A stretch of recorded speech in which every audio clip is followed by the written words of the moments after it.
There's a missing route map over there. Fix that while you're here.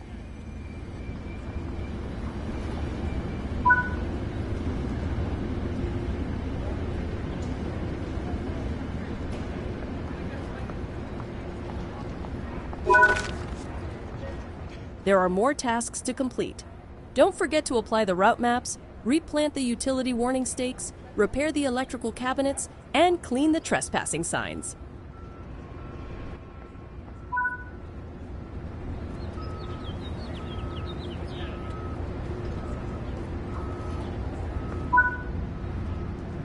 Sit down in any available seat in the indicated car.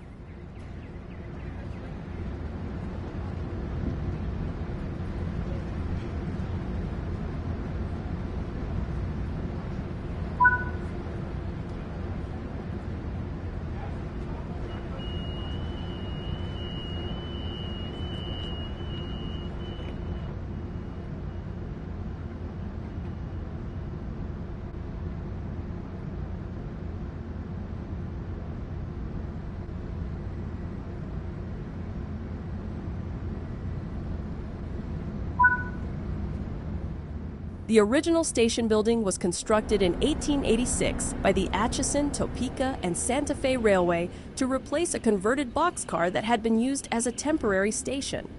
However, in November 1916, the building was almost completely destroyed after a fire enveloped the station, but plans were soon put in place to rebuild. Opened in July 1918, the new station cost an estimated $800,000 to build, approximately $16 million adjusted for inflation. At the time, it was the largest railway station west of the Mississippi River and was constructed in the Mission Revival style with Moorish and Spanish colonial revival features. The station saw heavy use during the 20th century. However, there was a gradual decline in usage around this period due to the increase in road vehicles and air travel. In 1992, the San Bernardino Associated Governments purchased the depot and started an extensive restoration plan, which began in 2002. In 2008, both the depot and station were reopened, with services being provided by both Metrolink and Amtrak. Between March and April 2017, further developments were carried out, with new elevators, platforms, tracks, and overpass being constructed as part of the downtown San Bernardino passenger rail project.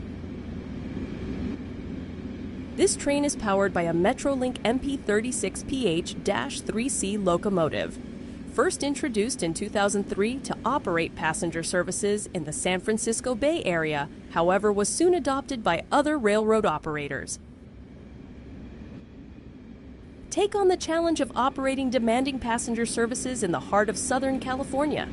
Head to the tracks in a bustling urban environment whilst managing a busy schedule. This is Train Sim World, San Bernardino Line, Los Angeles to San Bernardino.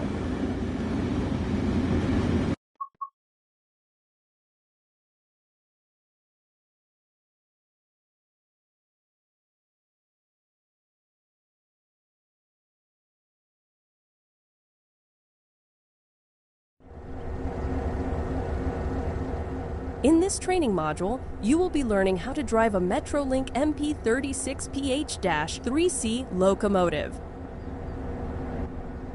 During this brief introduction, you will be taken through the critical driving controls and performing passenger operations. When you are ready, climb aboard.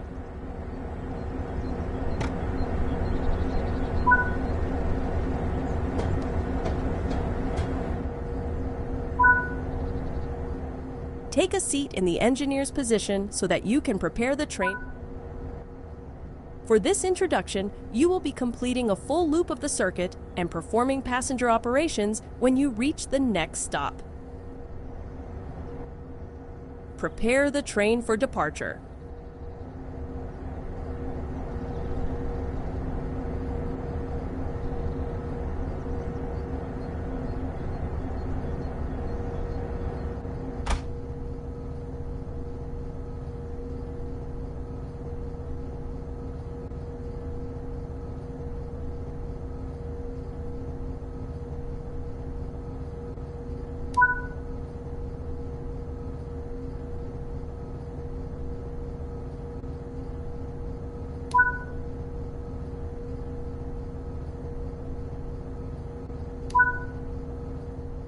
This locomotive has a removable reverser, which will need to be inserted before setting a direction of travel.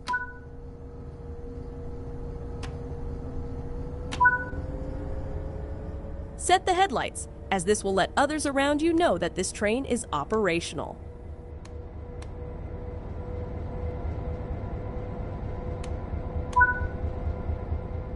To begin loading passengers, you will need to open the passenger doors.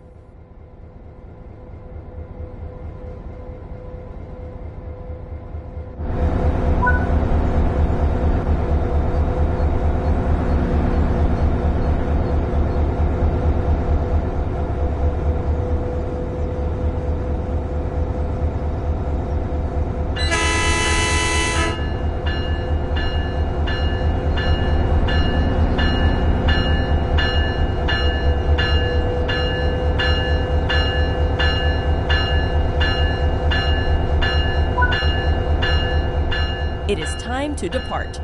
Close the passenger doors.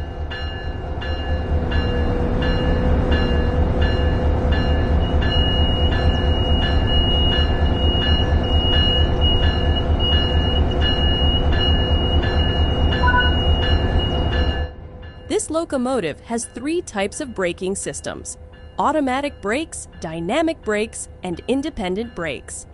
Automatic brakes control the braking force applied across the entire formation. Dynamic brakes use the locomotive's electric traction motors to generate resistance and are often used to maintain speeds while going downhill. Independent brakes apply the mechanical disc brakes on only the locomotive and may be used to assist with hill starts. As you have passenger cars coupled, you should use the automatic brake to manage the train's speed. To confirm that this locomotive has control of the train's brakes, set the cutoff pilot valve to the passenger mode.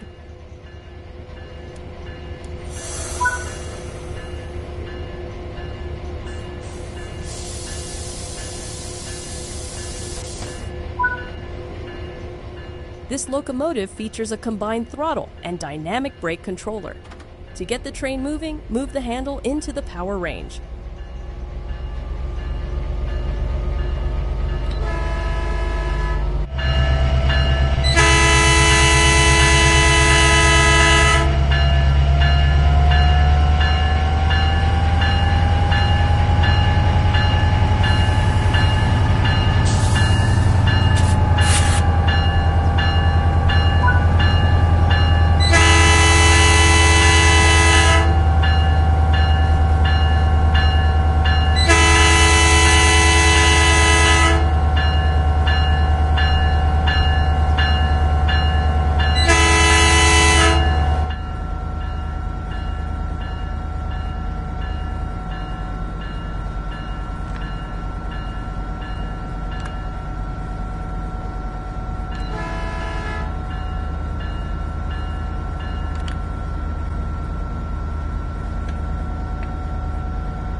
On level grades, you can coast to maintain your speed, reducing energy consumption and stress on the motors.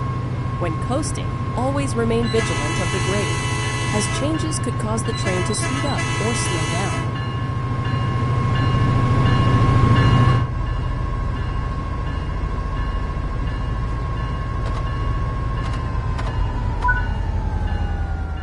Keeping to speed limits is important. If you begin overspeeding, apply a small amount of braking force by moving the automatic brake into the braking range. First built in 2003 and entering service the same year, the MP36PH-3C was the second locomotive produced as part of the MPX press line of diesel-electric locomotives from MPI. Initially trialed by Caltrain to operate services in the San Francisco Bay Area, the locomotive proved to be popular, with a total of 100 being constructed for 9 different railroad operators. Similar to the first MP Express locomotive, the MP36PH-3C has the same EMD 645F3B prime mover, but features a separate head-end power generator, a Caterpillar C27 internal combustion engine. The MP36PH-3C has a top speed of 102 miles per hour, 164 kilometers an hour, and a power output of 3,600 horsepower, 2,700 kilowatts.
You're now approaching the station, so prepare to slow down the train.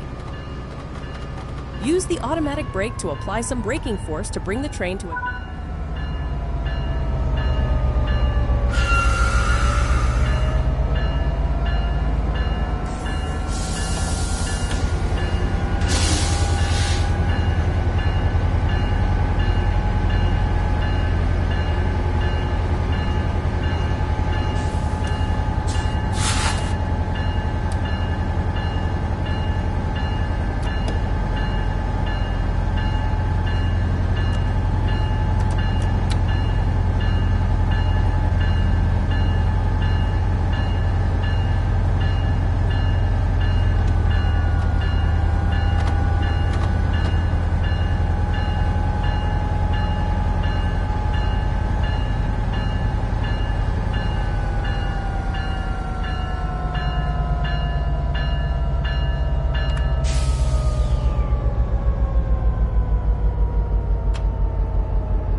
In this training module, you will be taken through the operation of a DB-BR411I CET, Electrical Multiple Unit.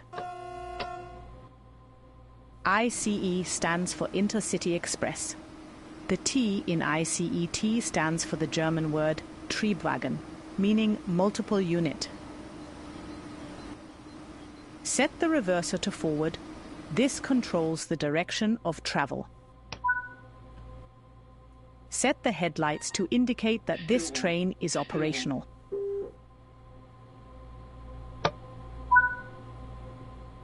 The ICET is equipped with GNT to facilitate a smoother ride and higher speeds.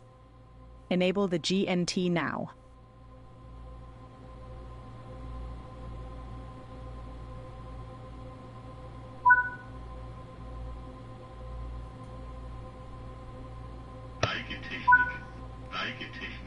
GNT allows trains to tilt, enabling them to drive at up to 30% faster than the signed speed limits.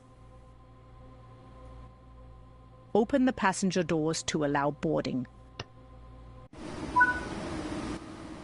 The ICET is the only German high-speed train in service that has tilting technology. This means that it leans into curves, similar to a motorcycle, so that passenger comfort isn't as affected by G-force. Close the doors before departure. The BR411 was built in 2 production runs, one in 2000 and one in 2004. They have been across all of Germany, as well as on services to Vienna, Austria. Move the throttle into the power range to get moving.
Schutzvorgang eingeleitet.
With a top speed of 230 kilometers an hour, it is the slowest of all ICE trains currently in service. This, however, is rarely a problem, as it is mainly used on routes with many curves and lower speeds. Now you've built up some speed, you can return the throttle to the off position to begin coasting.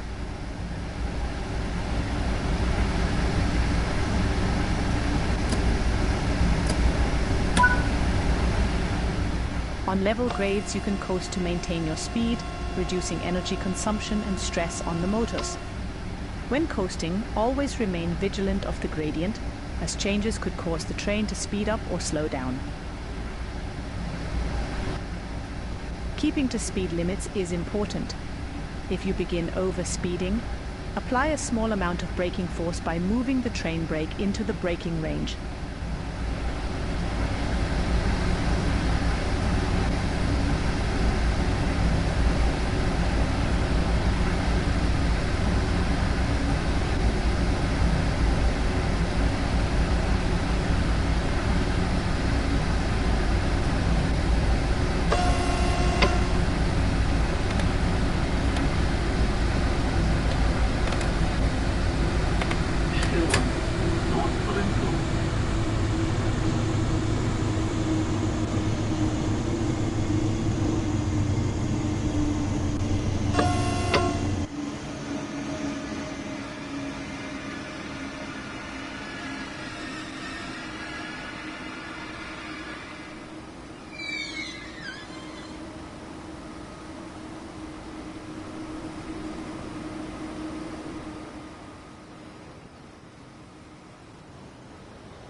Notbremsung.